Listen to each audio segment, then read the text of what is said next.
Today, I made two vital calls, as I've been making for some months now. Two vital calls on the situation in Russia and Ukraine. The first was to a bipartisan group of members of Congress who are currently representing the United States, along with Vice President Harris at the Munich Security Conference.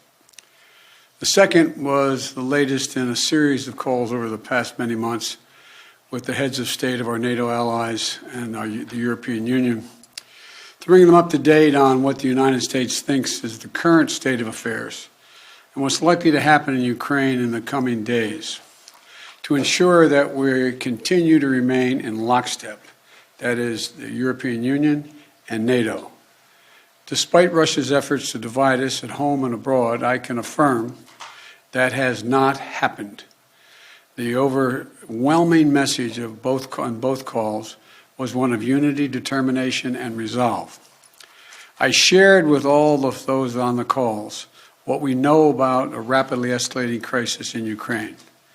Over the last few days, we've seen reports of a major uptick in violations of the ceasefire by Russian-backed fighters attempting to provoke Ukraine in the Donbass.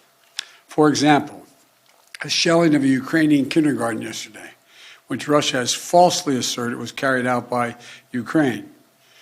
We also continue to see more and more disinformation being pushed out to the Russian public, including Russian-backed separatists, claiming that Ukraine is planning to launch a massive offensive attack in the Donbass.